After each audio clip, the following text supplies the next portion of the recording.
क्रोधात भवति सम्मोह, सम्मोहात स्मृति विभ्रम। या तो मैं अच्छा खाना चाहता था, अच्छा पीना चाहता था, अच्छा जीना चाहता था, अच्छा सुनना चाहता था।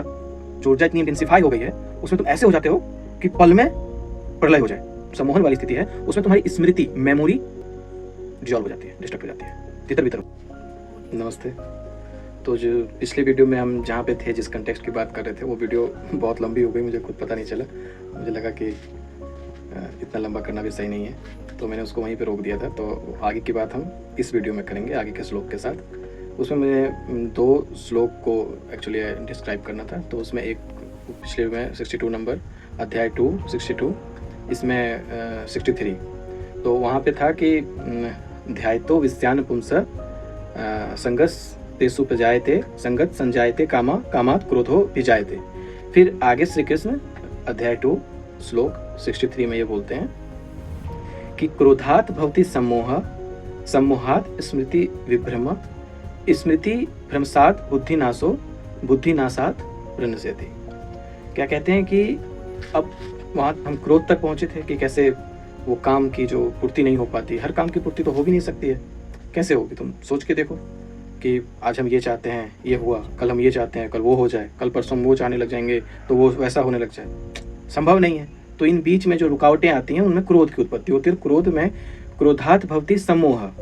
अब कभी जीवन के किसी एक्सपेक्ट में तुम्हें अचानक से ऐसा क्रोध आया तो तुम क्या हो जाओगे? सम्मोहित। सम्मोहित क्या होता है? हैप्नोटाइज। फिर तुम्हारी दुनिया ब्रैकेट हो जाएगी और वो जो पल है जहां तुम हो उसमें तुम खो जाओगे। अपना सब कुछ, अपना पास्ट, अपना फ्यूचर, सब कुछ भूल जाओगे। कैसे? क्रोध में इंसान कैसे सम्मोहित हो जाता है? जब तुम बहुत क्रोध में रहते हो तो तुम किसी की जान लेने के लिए भी समय राजी हो जाते हो। जब तुम बहुत क्रोध में रहते हो तब तुम हित अहित, अपना पास्ट, अपना परिवार, अपना फ्यूचर, अपना ज्ञान, अपना अज्ञान, अपनी परवरिश, ये सब भूल जाते हो। तुमने भी कभी ना कभी क्रोध का ऐसा अनुभव तो किया ही होगा। क्या होता है? तुम अपने प्रियजनों के प्रति भी कठोर हो जाते हो। तुम्हारे माता पिता हैं, तुम कभी अपन माता पिता से भी क्रोधित हुए हो, तो जिनसे तुम, जो तुम्हारे लिए जीवन में सबसे महत्वपूर्ण है, तुम एक पल कभी ऐसा भी आता है कि तुम वो भी तुम्हारे लिए विलन बन जाते हैं। समझ रहे हैं? तो ऐसी स्थिति कर देता है क्रोध। तो वो कैसे करता है? क्रोधात भवति सम्मोह। तुमको याद ही नहीं रहता कि वो कौन है, क्या है, कैसे हैं। अभी आगे समझ में आएगा ये चीज। बस तुम उस इंटेंसिटी में, ऊर्जा के उस गूढ़, जो ऊर्जा इतनी इंटेंसिफाई हो गई है, उसमें तुम ऐसे हो जाते हो कि पल में प्रलय हो जाए, डिस्ट्रक्शन हो जाए, बिल्कुल एकदम वो निकलनी चाहिए, एकदम एकाग्र इतनी हो जाती है ऊर्जा क्रोध में इंसान की। क्रोध में इंसान जो नॉर्मल काम नहीं कर सकता, वो क्रोध में वो बहुत भयंकर भयंकर काम कर सकता है। कोई इंसान नॉर्मल है तो वो किसी भारी वजन को नहीं उठा सकता, क्रोध में रहेगा तो वो भारी वजन को भी उठा लेगा, क्योंकि उस समय ऊर्जा इतनी कंसंट्रेटेड हो जाती है। वो कुछ भी सामने रहेगा, वो कहेगा कि मैं उठा के फेंक दूं, गोली मार दूं, किसी को जान मार दूं। तो श्री कृष्ण ये कहते हैं कि जो कॉन्फ्लिक्ट के कारण, विषय वस्तु जो भी थे, विषय वस्तु के कारण ही हुआ सब कुछ। जो मेरे विषय हैं, इंद्रियों के विषय हैं, उन्हीं में कहीं ना कहीं रुकावट आई है, वो काम की पूर्ति नहीं हो पाई है, इसलिए क्रोध आया है। समझ रहे हो? या तो मैं अच्छा खाना चाहता था, अच्छा पीना चाहता था, अच्छा जीना चाहता था, अच्छा सुनना चाहता था, अच्छी जगह जाना चाहता था, फील करना चाहता था, अच्छे लोगों से कुछ बात करना चाहता था, मीठी मीठी। उन कामों में किसी के द्वारा कोई बाधा आई है, मुझे क्रोध आया है। जीवन में कहीं पहुंचना चाहता था, कहीं कुछ बनना चाहता था, उन्हीं बाधाओं के कारण मन में क्रोध उत्पन्न हुई है। उस क्रोध ने मुझे सम्मोहित कर लिया इतना। अक्सर ऐसा नहीं होता, बहुत बार हम उसको कॉप आउट भी करते हैं, लेकिन जो टेम्पररी जो में क्रोध आता है, वो क्रोध कितना हानिकारक हो सकता है वो देखो, कि वो क्रोध ने मुझे सम्मोहित। क्रोधात भवति सम्मोह। अब सम्मोहात स्मृति विभ्रम। सम्मोह से क्या होता है? जो सम्मोहन वाली स्थिति है, उसमें तुम्हारी स्मृति, मेमोरी डिसॉल्व हो जाती है, डिस्ट्रक्ट हो जाती है, तितर बितर हो जाती है, तुम्हें वो याद ही नहीं रहेगा। सम्मोहन में तुमने हैप्नोटाइज के बारे में सुना होगा नॉर्मली, कि उसने उसको हैप्नोटाइज कर लिया, वो मतलब ऐसे हिप्नोटाइज का एक टेक्निक होता है, जब तुमको उसको तुम जो बोलो वो करने लगे, जहाँ जाने बोलो वहाँ जाने जाए, उसको कुछ बोल दो वो ऐसा कमांड फुलफिल करने लगे, क्योंकि उसकी खुद की अपनी स्मृति नहीं है, मेमोरी नहीं है। तो सम्मोहात स्मृति विभ्रम, स्मृति भ्रंशात बुद्धि नाशो। अब बुद्धि क्या है? बुद्धि जो है वो हम स्मृति के बल पे ही तो अच्छे बुरे का चयन करते हैं। कैसे करते हैं? जो हमारी स्मृति है, इंटेलेक्ट क्या है? एक नॉर्मल इंटेलेक्ट, मैं एक इंटेलेक्ट इंट्यूटिव इंटेलेक्ट होती है, मैं उसकी विजडम, प्रज्ञा, मैं उसकी बात नहीं कर रहा यहाँ पे, और ना श्री कृष्ण उसकी बात यहाँ पे कर रहे हैं। श्री कृष्ण यहाँ पे बुद्धि से इंटेलेक्ट की बात कर रहे हैं, जो हमने अपने अनुभवों से, अपनी स्मृतियों से, अपने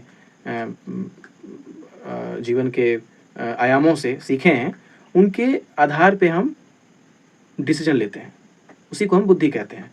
आपने एक एस्पेक्ट देखे, नेगेटिव पॉजिटिव दोनों देखे हैं किसी चीज़ के, आपने उसके परिणाम पहले कभी देखे हैं, और उसके आप परिणाम आगे कुछ सोच सकते हैं कि वो कैसे होंगे, तो उसी को बुद्धि कहते हैं। तो जो स्मृति का विभ्रम हुआ, उसके कारण अब मुझे कुछ कंपेयर करने के लिए, एनालॉजी करने के लिए, लॉजिक लगाने के लिए, सही और गलत को चुनने के लिए मेरे पास कुछ बचा ही नहीं यादों में, तो मेरी बुद्धि का नाश हो गया। तो ये कहते हैं कि बुद्धि नाशात प्रणश्यति, बुद्धि के नाश होने से मनुष्य का नाश हो जाता है। मनुष्य जो सीखता है जीवन में, वो ऐसे ही सीखता है ना, अपने अनुभवों से।